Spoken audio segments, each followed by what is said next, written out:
Nəqliyyat haqqında qanuna dəyişiklik edilməsi ilə bağlı yeni qanun layihəsi hazırlanıb. Sənədin əsas məqsədi nəqliyyat sahəsində dövlət idarə etməsini daha çevik və səmərəli etməkdir. Qanun layihəsinə əsasən Azərbaycan Dəmir Yolları Qapalı Səhmdar Cəmiyyəti və onun strukturuna daxil olan qurumlar öz fəaliyyət istiqamətləri üzrə müəyyən işlərin görülməsi üçün lisenziya və icazələrin alınmasından azad ediləcək.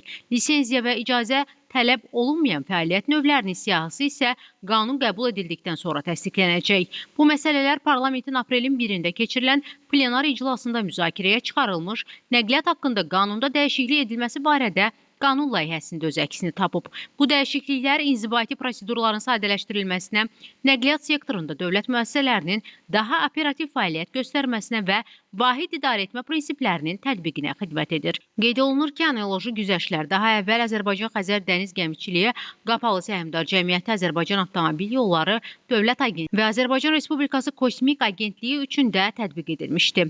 Yeni dəyişikliklərin nəqliyyat və kommunikasiya sektorunda dövlət müəssisələrinin fəaliyyətini daha səmərəli və sürətli icrasına imkan yaradacağı gözlənilir. Müzakirələrdən sonra qanun layihəsi 3-cü oxunuşda təsdiqlənib.